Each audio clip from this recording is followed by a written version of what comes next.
I've seen when black people claim that the ancient Hebrews and Jews were black people and Jesus was not a white man. Many white people come across and say, okay, Jesus was not a white man, but he wasn't a black person either,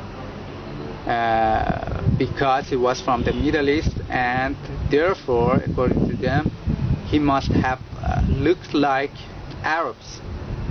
But this is a fallacy. Just because the modern population of a region looks like X doesn't mean that the ancient inhabitants of that region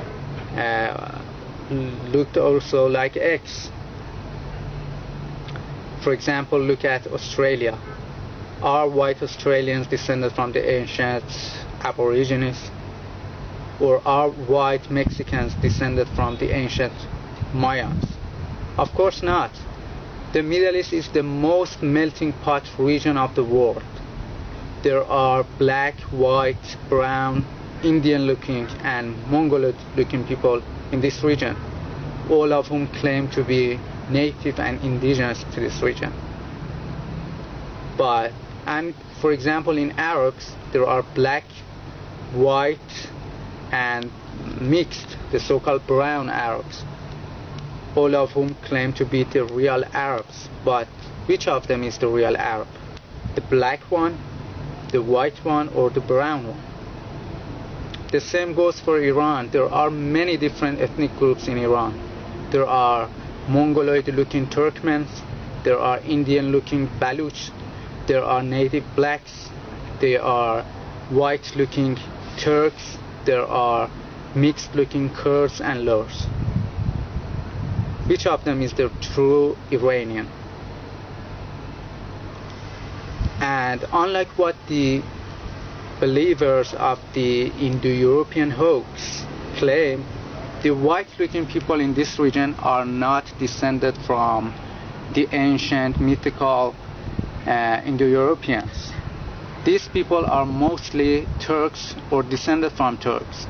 For example, here in Iran, up to 40% of people are Turks, and I don't know how many of them are descended from Turks, meaning are related to Turks. And the most white-looking people of Iran are mostly Turks, but there are also Russian, Georgian, and Armenian people too living in this region. And we all know that Turks are not an indigenous people to this region. They came from southern Russia and the Central Asia in recent centuries, and they cannot be an indigenous people to this region.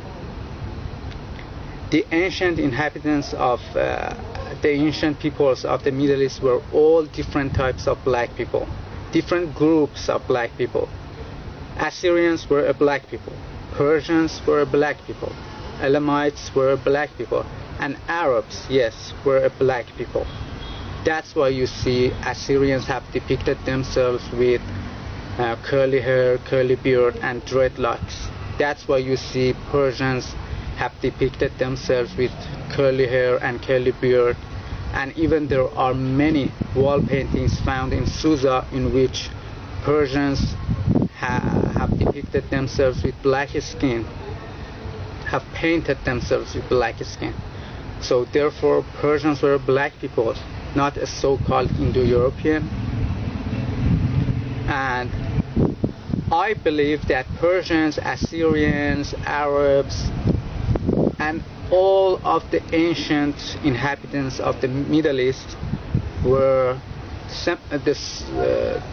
an Ethiopian type of people, the so-called Semitics, an Ethiopian type of people. People like the Somalis, like Ethiopians, like Eritreans, like Djiboutis, like dark-skinned Yemenis. You know, they weren't a white people. Why?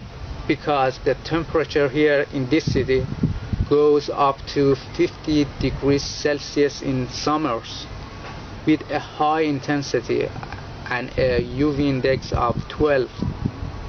white people cannot endure this heat. They cannot tolerate this heat, so they cannot be indigenous to this region. Because we semi-white looking people cannot stand this heat. We cannot go outside too much in summers. But how can white people be indigenous to this region? And I don't say this because I'm racist. As you can see, I'm not a black person, and I look mostly like whites than blacks. I just want to tell the truth that the ancient inhabitants of these regions, from Babylonians, Assyrians, Elamites, Persians, Jews, were all black. No way I forget what you done. Get what you done for my people. I won't forget what you done for me.